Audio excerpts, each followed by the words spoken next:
वंदे अहं श्रीगुरुयुतपदकमलं श्रीगुरुं वैष्णवांश्च श्रीरूपं सग्रजातं सहगणो रघुनाथान्वितं तं सजीवं स्वाद्वैतं सावधूतं परिजनसहितं कृष्ण चैतन्यदेवं श्रीराधा कृष्णपादं सहगणो ललिता श्रीविशाखान्वितंश्च नारायणं नमस्कृत्य नरं चैव नरोत्तमं देवीं सरस्वतीं वैसं ततो जयोमुदीरयेत् तुलसीकाननं यत्र यत्र पद्मो वनानि च पुराणपठनं यत्र तत्र सन्निहितो हरि तत्रैव गंगा जमुना च सिन्धु गोदावरी तत्र सरस्वती च सर्वाणि तीर्थानि वसन्ति तत्र यत्राच्युतोद्धारो कथा प्रसंगम। जय निताई, जय गौर हरि, जय श्री कानु ठाकुर। आज আমরা একটি বিশেষ ব্রত অর্থাৎ একাদশী ব্রত এই নিয়ে আলোচনা করতে বসেছি। আজকে আলোচ্য বিষয় একাদশী ব্রতের মাহাত্ম্য কথা। প্রতিটি ব্রতেরই আমাদের একটা শিক্ষা দেয়, বা প্রতিটি ব্রতই যে আমরা পালন করি, যে ব্রতই পালন করি না কেন, সেই ব্রতের মধ্যে দিয়ে সংযম, ত্যাগ ইত্যাদি আমরা কি করে অর্জন করতে পারি, তার জন্যই ব্রত পালন। এই সংসারে প্রাকৃত জীব, প্রাকৃত 24 তত্ত্ব যে বস্তু নিয়ে আমাদের দেহ গড়ে উঠেছে, এই দেহের স্বাভাবিক বৃত্তি হচ্ছে কাম, ক্রোধ, লোভ, মোহ, মদ, মাৎসর্য ইত্যাদি রিপুর পিছনে ছুটা। তো এই স্বাভাবিকই যে আকর্ষণ, এই স্বাভাবিকই আকর্ষণকে বা এই স্বাভাবিকই ছুটে যাওয়াটাকে কি করে প্রতিরোধ করা যায়, অর্থাৎ সংযমী আচরণ করা যায়, তাহাই প্রতি ব্রতেরই এক লক্ষ্য। ঠিক সেই রকমই একাদশী ব্রত, এই একাদশী ব্রত আমাদের একাদশ ইন্দ্রিয়কে, একাদশ ইন্দ্রিয় মানে পঞ্চ জ্ঞানেন্দ্রিয়, পঞ্চ কর্মেন্দ্রিয় এবং মন। পঞ্চ জ্ঞানেন্দ্রিয় এবং পঞ্চ কর্মেন্দ্রিয় এবং মন, এই একাদশ ইন্দ্রিয়কে একাদশীর দিনেতে সম্পূর্ণভাবে সংযমে রেখে হরি গুণকীর্তনের সঙ্গে যুক্ত থাকায় একাদশী ব্রতর মূল বিষয়। যাই হোক, চক্ষু, কর্ণ, নাসিকা, জিহ্বা, ত্বক এই পঞ্চ জ্ঞানেন্দ্রিয়, বাক, পানি, পাদ, বায়ু, উপস্থ এবং মন, এই একাদশ ইন্দ্রিয়কে সংযমে আনা এবং একাদশ ইন্দ্রিয়ের যে ছুটে চলাটাকে প্রতিরোধ করার জন্য বিশেষ করে অন্যান্য সকল ব্রতের মধ্যে একাদশী ব্রত অতি উত্তম এবং শ্রেষ্ঠ।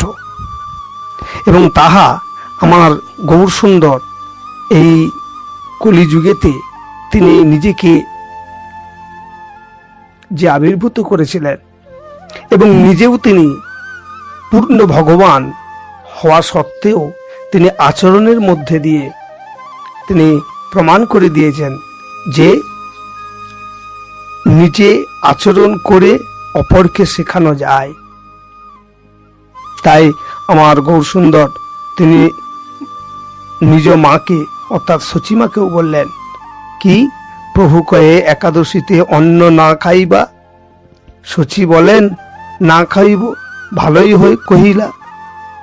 সেই হইতে একাদশী করিতে লাগিলা। সুতরাং আমরা এই একাদশী ব্রত পালনের মধ্যে দিয়ে আমাদের জীবনের মূল লক্ষ্য এই সংসারে এসে ভগবানকে ভুলে না থাকার যে একটা দিন, অর্থাৎ বিশেষ করে একাদশীর দিনটিতে আমরা প্রত্যেকেই নিজ নিজ ভাবনায় ভগবানের নাম গুণকীর্তনের সঙ্গে যুক্ত থাকব। তাই আমরা সকলে মিলে একটু হরে কৃষ্ণ নাম স্মরণ করি। হরে কৃষ্ণ কৃষ্ণ কৃষ্ণ হরে হরে, হরে রাম রাম রাম হরে হরে, হরে কৃষ্ণ কৃষ্ণ কৃষ্ণ হরে হরে, হরে রাম রাম রাম হরে হরে। জয় নিতাই, জয় গৌর হরি। আষাঢ় মাসের শুক্লপক্ষের এই একাদশী দেবীর নাম হচ্ছে শয়নী। ইহা ছাড়াও এই একাদশীকে দেবী মহৈকাদশী বা প্রথমৈকা একাদশীও বলা হয়। পদ্ম একাদশী, দেব শয়নী একাদশী এবং দেবপদী একাদশী বা আষাঢ়ী একাদশীও নামে পরিচিত আছেন। শ্রী ভগবান ঋষিকেশের কৃপা পাইবার জন্য এই ব্রত পালন করিয়া থাকেন। হে দেবর্ষি নারদ, আমি তোমাকে এই প্রসঙ্গে পুরাণে একটি কাহিনী বলতেছি, তুমি তাহা শ্রবণ করো। বহু বছর আগে সূর্যবংশে মান্ধাত্তা নামে একজন রাজা ছিলেন। তিনি ছিলেন সত্য প্রতিজ্ঞ এবং প্রতাপশালী চক্রবর্তী রাজা।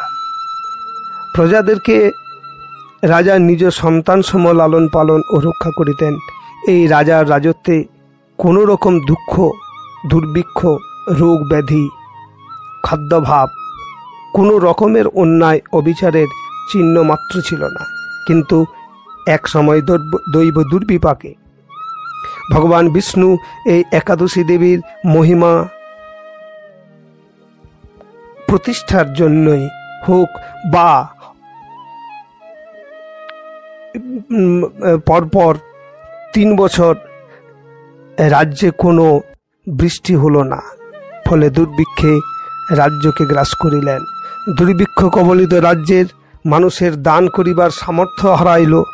রাজ্যের মানুষজন দানের যে মন্ত্র স্বাহা স্বাধা ইত্যাদি শব্দ বন্ধ হইয়া গেল, এমনকি বেদ পাঠও ক্রমশ বন্ধ হয়ে গেল।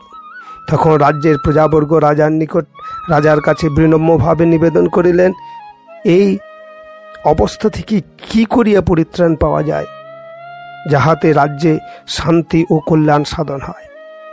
ইহা শুনিয়া রাজ্যের প্রজা কল্যাণের নিমিত্তে কি করিলে প্রজাগণের সুখ ও সমৃদ্ধি হইবে, এই দৃঢ় সংকল্প লইয়া এবং সাথে কিছু সৈন্যগণ প্রধান সৈন্যগণকে সঙ্গে লইয়া প্রধান ঋষিদের আশ্রমে ভ্রমণ করিলেন। এইভাবে ভ্রমণ করিতে করিতে একদা ব্রহ্মার পুত্র মহা তেজস্বী অঙ্গিরা ঋষির আশ্রমে উপস্থিত হইলেন। ঋষিকে দর্শন করিয়া মহানন্দে চরণ বন্দনা করিয়া নিজ ভ্রমণের কারণ যাহা কিছু সবিস্তারে নিবেদন করিলেন। ঋষি অঙ্গিরা কিছুক্ষণ ধ্যানস্থ থাকিবার পর বলিলেন, এই সত্য যুগ, এই যুগে সবাই বেদপরায়ণ এবং ব্রাহ্মণ ছাড়া অন্য কেহই তপস্যা করেন না, কিন্তু এখন শূদ্ররাও তপস্যা করিতেছে এবং নিয়ম বিরুদ্ধ বেদ বাক্য ভুল উচ্চারণের ফলে রাজ্যের এই দশা। তাই অনধিকারী উক্ত তপস্যাকারীদের বধ করিতে হইবে। রাজা ইহা শুনিয়া বিনম্রভাবে নিবেদন করিলেন যে, হে ঋষিবর, নিরপরাধী তপস্যাকারীকে কি করিয়া আমি বধ করিব? আমার পক্ষে ইহা সহজসাধ্য নয়। অন্য কোনো উপায় কৃপা করিয়া আমাকে বলুন, যাহা সহজেই রাজ্যে শান্তি এবং শৃঙ্খলা এবং অন্যের উৎপাদন তৈরি করা যায়। ইহার উত্তরে ঋষি অঙ্গিরা বলিলেন, আপনি আষাঢ় মাসের শুক্লপক্ষের শয়নী নামে প্রসিদ্ধ একাদশী ব্রত পালন করুন। এই ব্রতের প্রভাবে নিশ্চয়ই রাজ্যের যে খরা সৃষ্টি হয়েছে তাহা নিবারণ হবে। এই একাদশী সর্বসিদ্ধিদাত্রী এবং সর্ব উপদ্রব নাশকারিণী। রাজা ইহা শ্রবণ করিয়া সৈন্যসহ নিজ প্রসাদে ফিরে গেলেন এবং আষাঢ় মাসে উপস্থিত হইলে রাজ্যের সকল প্রজারা রাজার সহিত এই একাদশী ব্রতের অনুষ্ঠান করিলেন। ব্রতের প্রভাবে প্রচুর বৃষ্টিপাত হলো। কিছুকালের মধ্যেই অন্নাভাব দূর হলো। ভগবান ঋষিকেশের কৃপায় প্রজারা সুখী হইলেন।